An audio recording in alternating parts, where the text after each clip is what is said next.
What's going on, guys? It's Jimmy here, and welcome to our daily show where we discuss the fourth stimulus check update, the two new upcoming packages. Part one, the physical infrastructure package, which is $1.2 trillion and has now officially passed the Senate and will now be moving on to the House of Representatives.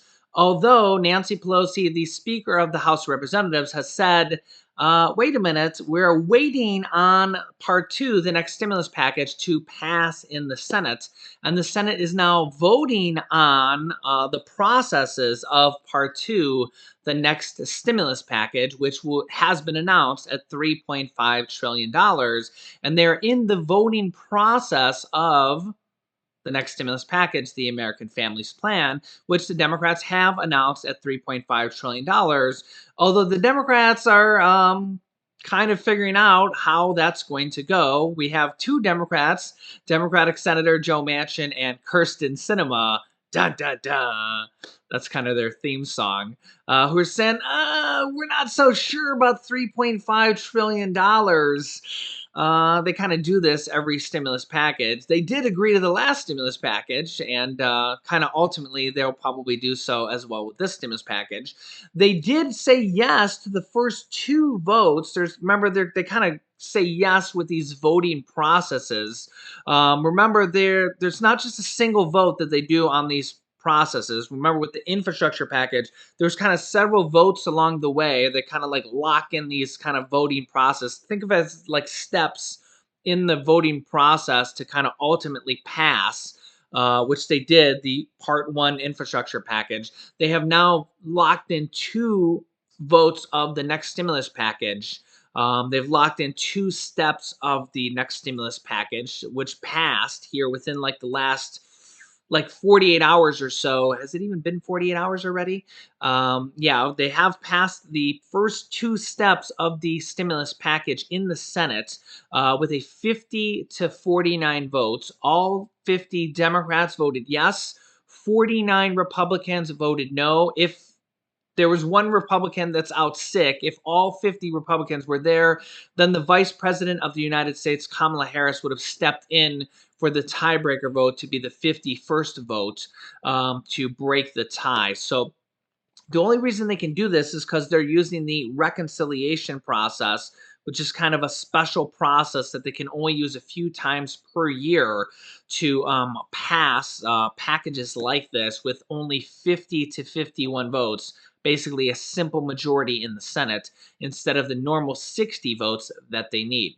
By the way, on October 1st starts the new fiscal year, and the Democrats get a whole nother set of reconciliation cards where they can pass a whole nother round of stimulus packages or new packages. So they get a whole nother set of reconciliation cards, which is kind of like another three more stimulus packages that they can pass for the next year, the next fiscal year, which starts on October 1st. So yeah, we're going to give you the update on everything going on with our country, which vaccine mandates are just literally going crazy right now. Who would have thought that we would have vaccine mandates?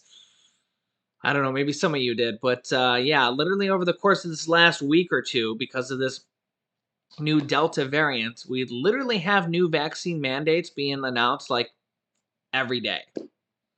Yeah, it's crazy.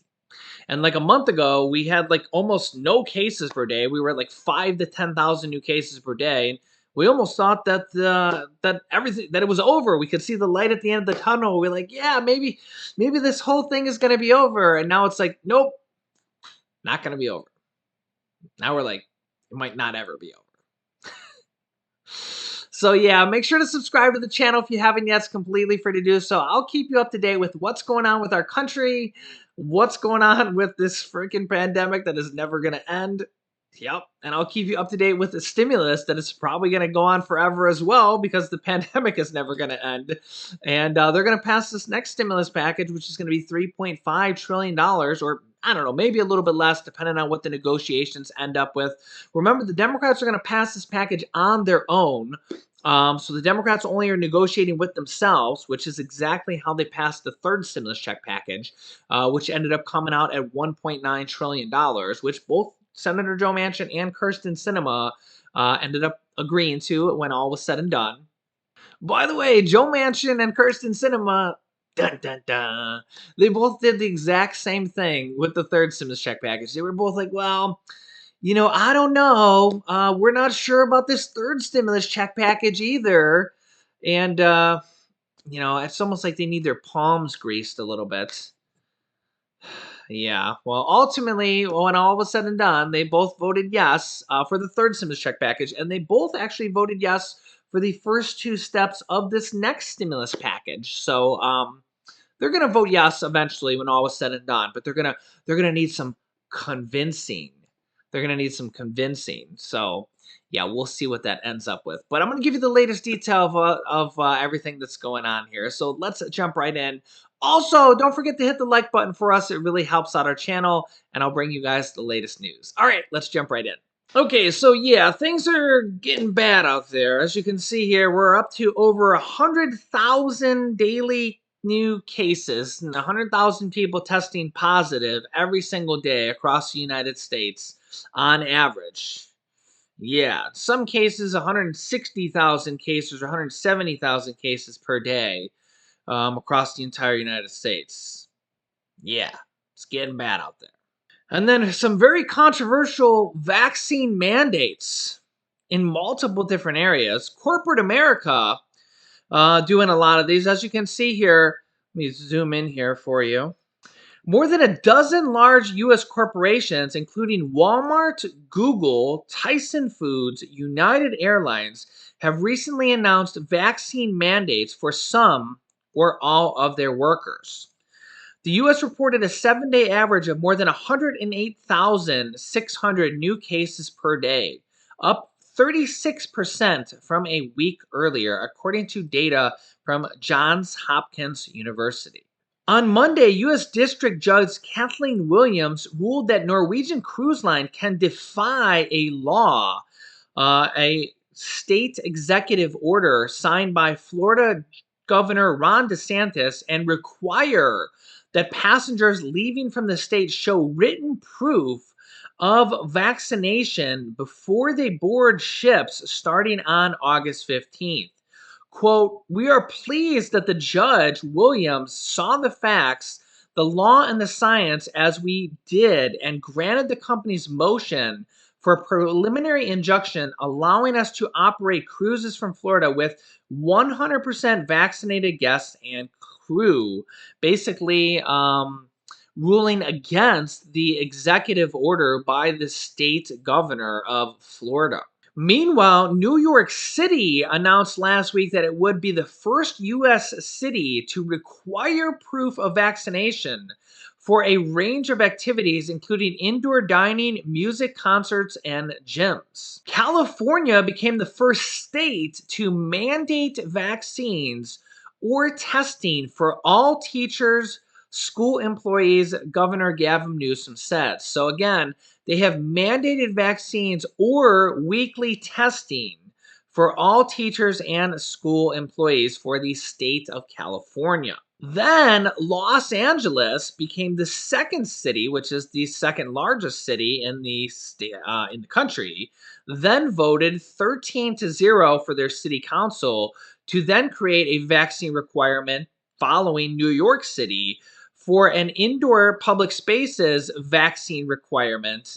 Basically, you have to show that you have gotten a vaccine to enter restaurants, movie theaters, or concerts. Following New York City, Los Angeles has now followed their kind of their movement. And the military has also done the same thing. You can see here, vaccines to be required for the military. Members of the military will be required to get the vaccine beginning next month under a plan laid out by the Pentagon on Monday, endorsed by President Joe Biden. Now, get this. Here's a very controversial bill. This one is not passed, but this is a bill introduced into Congress on August 6th. Okay, again, this is a bill that is introduced but not yet passed. This is H.R. 4980 on August 6th to direct the Secretary of Homeland Security to ensure that any individual traveling on any flight that departs in the United States, that basically any passenger must be vaccinated. Okay. So I have an article here that basically Democratic Representative Richie Torres, a Democrat from New York, is pushing for this bill that has not been passed yet, but it is a bill that has been introduced, is pushing for a vaccine mandate for anybody that wants to board a plane would potentially have to be vaccinated if this bill passes. Again, this is the official bill here in Congress. It has not passed yet, but if it does pass, it's Bill H.R. 4980. It has been introduced into Congress, but not yet passed. It could be that to board a plane, you may have to be vaccinated in the future if this bill passes. Yeah. Representative Ritchie, a Democrat from New York, says that almost 30% of the U.S. has not been vaccinated. And his quote says, the TSA never allows people to enter planes or airports with a weapon. And the Delta variant is a weapon. It is a threat to everyone in an airport and everyone on a plane. Yeah, so nonetheless, there's a lot of very controversial issues going on right now with with this virus. There's about 70% of the United States right now that has been vaccinated with at least one shot, and about 60% of the United States, the population, that is fully vaccinated. And again, I'm not pushing vaccinations or shots or anything like that. I'm just here reporting to you guys what is going on with our country, what's going on with stimulus, what is going on in Washington, D.C., what's going on with these bills, what's going on with these mandates, and what's going on across the country. Let me know your thoughts down below in the comments. But yeah, things are definitely getting crazy with both cases, with both mandates, and just with the overall sense of everything. Yeah, absolutely crazy, no doubt about it. Let me know your thoughts down below in the comments. Okay, on stimulus and the passing of the stimulus package and everything, and the infrastructure package, everything going on with that. Moderate Democrats from the House of Representatives may try to force Nancy Pelosi to pass the $1 trillion or $1.2 trillion infrastructure bill by holding the 3.5 budget resolution, the stimulus package, hostage. Okay. What this kind of means here is that the moderate Democrats in the House of Representatives, they kind of want to get the infrastructure package out of the way. Okay. They want to have the House called back to the House. They're currently on recess here. We discussed this the other day, that they could come back to the House of Representatives at any given time within 24 hours to vote on the infrastructure package or the stimulus package. It's really no big deal. They come back from recess, which is really just a state work period. They're actually just back at their own states. Remember, they're all representatives from their own states. So if you're a representative from New York, or if you're a senator from California, your state work period or your recess is really just you go back to your state and you work at your state, because you can't always be in Washington, D.C. and never be in your own state, which is where you're representative, where you're elected.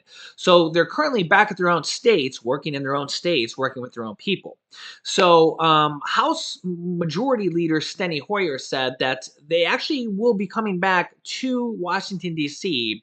if they need to vote on Part 1 or Part 2, infrastructure package or the stimulus package, if and when need be. He already said that they will come back at any given time when they need to vote on this, or if and or when they need to vote on these. So, yeah. Now, some moderate Democrats are saying, you know what, we should just come back, vote on Part 1 of the infrastructure package, and just get it out of the way and not complicate things. And House Speaker Nancy Pelosi is saying, no, I don't want to do that. And a lot of the other Democrats are saying, yeah, you shouldn't do that because, we got Joe Manchin over here and Kirsten Sinema who are saying, yeah, we're not even so sure about this $3.5 trillion price tag on the stimulus package. And I actually seen a speech from Chuck Schumer. I've been seeing a lot of speeches lately. There's just everybody's talking right now, and a lot of these speeches are really long. they're so long that I can't even play the whole speech for you, because my video would just yeah, I mean, my videos would be hours long, right? I can't even, I can literally show you glimpses of each little speech, like, a minute or two here, a minute or two there, right? Really important parts. And a lot of times I can't even watch their whole speeches because I'd be watching their speeches all day long, right? But Chuck Schumer said, what did he say here? He said that he's got some Democrats that want to spend more than $3.5 trillion. Those are the Bernie Sanders, the Elizabeth Warrens, the AOCs. And he's got some Democrats that want to spend less. Those are the Joe Manchins and the Kirsten Cinemas. Of course, the Kirsten Cinemas and the Joe Manchins, they're the ones that get all the headlines. Oh, we want to spend less. We want to spend less. And of course, they're the people that, get all the headlines. So, oh, we're not so sure about this package, right? And you don't see the Bernie Sanders. I mean, we maybe seen a few headlines that said Bernie Sanders and AOC, they want to spend $6 trillion. But of course, the package is not going to be $6 trillion. So we're going to end up seeing what happens here if the package ends up being less than $3.5 trillion. Even if the package gets negotiated down to, say, $3 trillion, it would still be the largest stimulus package ever. Currently, the largest stimulus package ever is $2.3 trillion, which would be the first stimulus check package, which was under former President Donald Trump. There was actually a stimulus package before the first stimulus check package, which I don't remember off the top of my head how much it was, but it was a very minor amount. It was, I don't even remember the amount, but it was before the first stimulus check package. But it didn't have a check in there. It was just a minor stimulus package that didn't have a check in there. Okay, remember that former President Trump actually passed 5 stimulus packages. Only 2 of them had checks in there. There was 3 other packages in there that were just minor stimulus packages that didn't have checks. I always get whenever I mention that former President Trump passed 5 stimulus packages, I always get a few dozen comments that said, no, he didn't. He only passed 2 stimulus packages. He actually passed 5. If you want to do some research, it might take you a little bit of digging. But he actually passed 5 stimulus packages, but only 2 of them had stimulus checks in there, or at least what you would consider the stimulus checks. But there's 5 stimulus packages in total by former President Trump. 1 passed so far by Biden, and we have now the infrastructure package, which is only partially passed. It's passed by the Senate. It's not really a stimulus package. It's an infrastructure package. And then now we have the stimulus package, which is more of a formal stimulus package, which isn't passed yet either. It's on its way. It's kind of semi-partially passed in the Senate. It's, again, they're in the process of it. It's kind of like 2 steps of the way passed in the Senate. Remember, there's not even a bill yet. The bill is not even wrote. They're kind of in the process of passing it. They've kind of like passed the motion to open debate. If that kind of makes sense. Every time I mention that, I always get a bunch of comments saying they gotta pass a vote just to open vote. Yeah. Listen, I get it here. We're on the same page, man. I don't make these laws, but yes, they have to vote to vote. Yeah.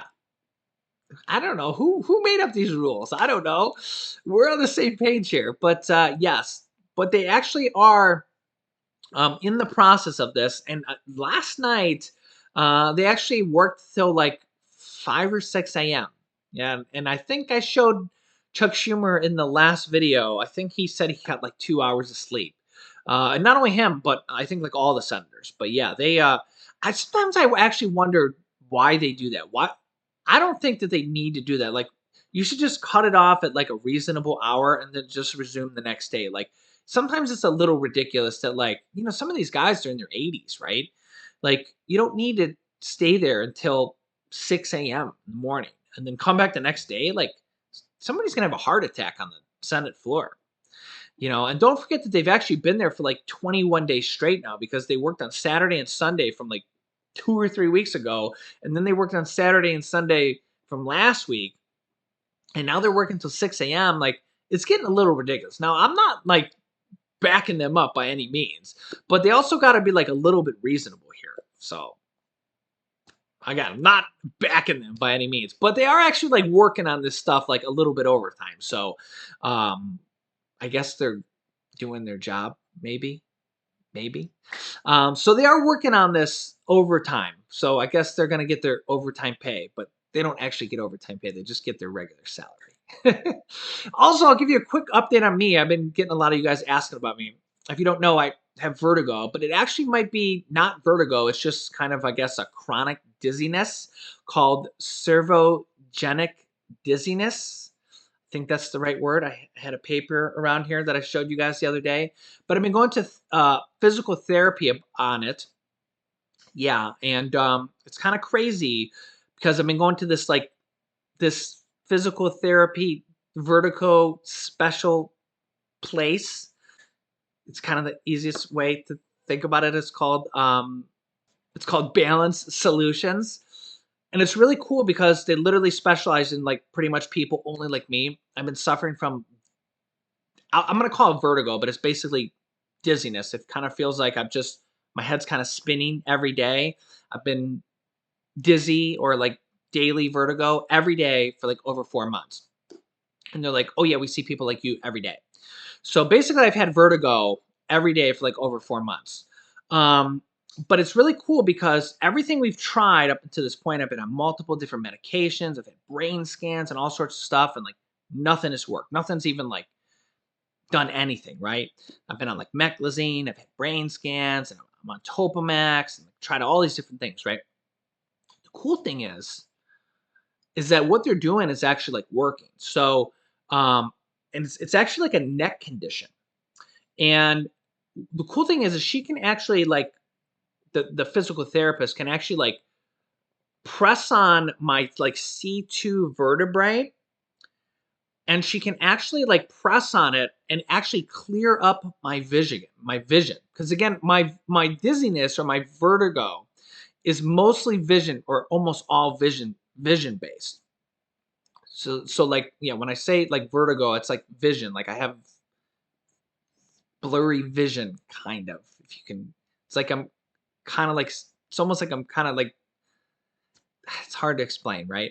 It's kind of like I'm looking through like if you picture like you're drunk, you're like looking through drunk goggles. It's kind of how it is because I don't have like balance issues, but it's hard to explain. But anyway, she can push on my C2 vertebrae and it kind of goes away.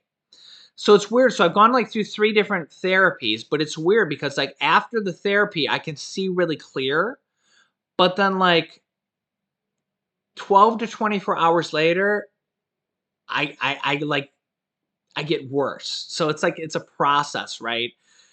And like a day later, I was like on my deathbed. Like it was really, really bad. So like I was filming and like I like go through these stages where like I run out of energy like completely. So like I was going from like filming and then I was like, Laurel, I gotta go lay down. And I would like go after filming, I would like go lay down and like basically pass out and like go to sleep for like 3 or 4 hours in between.